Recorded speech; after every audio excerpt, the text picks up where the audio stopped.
নমস্কার, রাধারানী হেসেলে আবারও সবাইকে স্বাগত। আজকের আমি বানাবো হেলদি চিকেন। তার জন্য আমি 500 গ্রাম চিকেন এনে ভালো করে ধুয়ে পরিষ্কার করে ম্যারিনেট করে রেখেছি আগে থেকেই। টক দই, হলুদ, লবণ আর সামান্য একটু সাদা তেল দিয়ে আমি আধা ঘন্টার জন্য ম্যারিনেটটা করে রেখেছি। আর এখানে কয়েক টুকরো আলু নিয়েছি। আলুটা না হলে আমাদের আবার বাঙালির পছন্দ হয় না। মটনে বলুন আর চিকেনে বলুন, আলুটা অবশ্যই ভালো লাগে সবারই। সেই জন্য কয়েক পিস আলু নিয়েছি, সেটাকে আমি ভেজে নিচ্ছি আগে থেকে কাজটা এগোনোর জন্য। এবার আলুগুলোকে আমি তুলে নেব। আমার ভাজা হয়ে গেছে প্রায় লালচে করে। আলুগুলো আমি তুলে নিয়েছি।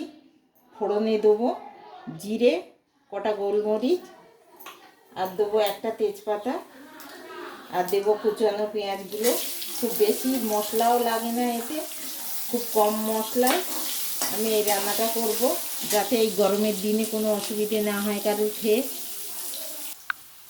খুব বেশি আমি ভাজবো না, আমার বেশ একটু ব্রাউন কালারের হয়ে গেছে। এবার আমি রসুন বাটাটা দিয়ে দিচ্ছি, দিয়ে আবারও কিছুক্ষণ ভেজে নেব। নিয়ে তারপরে মশলাগুলো একে একে দেবো। প্রথম থেকে শেষ পর্যন্ত দেখার অনুরোধ রইল।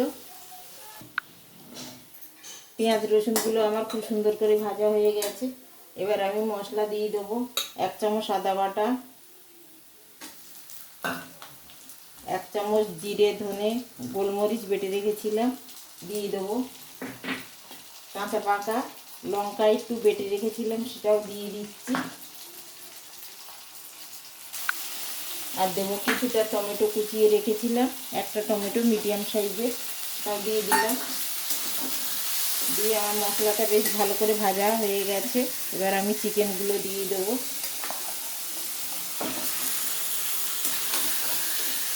গরমের দিনে এই রান্নাটা কিন্তু ভীষণ উপকারী শরীরের জন্য।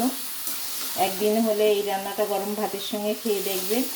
রুটি পরোটা আপনি সব কিছুর সঙ্গেই খেতে পারেন। এবার আমি ভালো করে চিকেনটাকে কষিয়ে নেব। আমি একটা থালা চাপা দিয়েছিলাম, এইভাবে আমি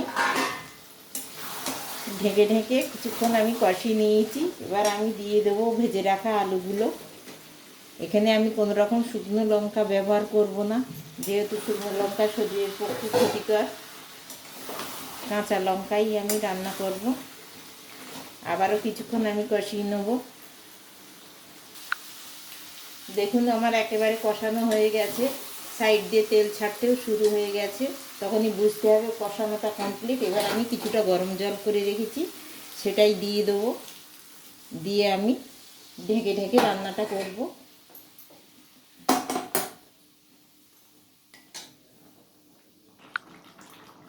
দেখুন একটু বেশ গ্রেভিটা হালকা থাকবে, খুব একটা ঘন করব না। এবার আমি গরম মশলার গুঁড়ো দিয়ে দেবো কিছুটা, এই ছোটো চামচের 2 চামচ মতন দিয়ে আমি নামিয়ে দেব। আমার একেবারে হেলদি চিকেন রেডি। গরম ভাতের সঙ্গে এবার আমি সবার দিয়ে দেবো। আজকের রান্নাটা যদি ভালো লেগে থাকে অবশ্যই একটা লাইক, কমেন্ট আর শেয়ার করে দেবেন। সবাই ভালো থাকুন, সুস্থ থাকুন। দেখা হবে আবার পরের কোনো ব্লগে।